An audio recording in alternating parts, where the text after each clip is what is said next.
Welcome back to the channel, guys.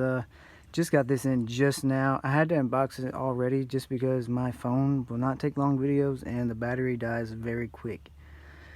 But here we go. We got the Pioneer AVH-500 EX, as you can see here. Some of the things it does: direct control from iPod, Bluetooth, Sirius XM, USB. It's got a 13-band EQ. That's what it looks like.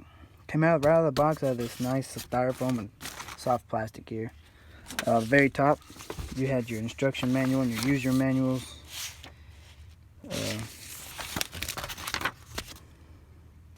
Right there. Alright, next thing that came in the box, you do have some Phillips head flat and round mounting screws there.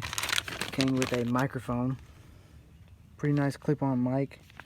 About 10 foot of cable. Cord there. Did come with a USB. Does not come with a USB on the front. It's got a DVD in here though. It can't hold DVDs. The USB has to be ran from the back to the front, which is awkward. I probably won't do that. But it is a very nice, sexy radio.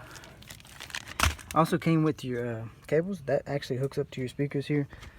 You can see mine if you have an old style truck or car like mine. See, mine already had one. It's got a male part and male part, so I'm going to have to rewire that back there. I have to rewire it. But if you have any comments, questions, leave them down below. This is a very nice radio. As far as you can see, it rounded up to be about $200. Came in pretty quick. It was supposed to be sorry, I'm stuttering, tweaker, but no, not really. But it was supposed to come in Monday, and it came in today. Is Friday, so it came in, you know, I guess a business day early. But anyway, this is what came in it. I will fire it up and mess with it and give you a different video or another video, because I don't know how long my phone here will take, and it's going to take me a while to wire that up. I will do the wiring video as long as the wiring video hookup and the controls on this hookup. So stay tuned for that. It'll be on the next video, guys. Thanks for watching. If you like this video or like any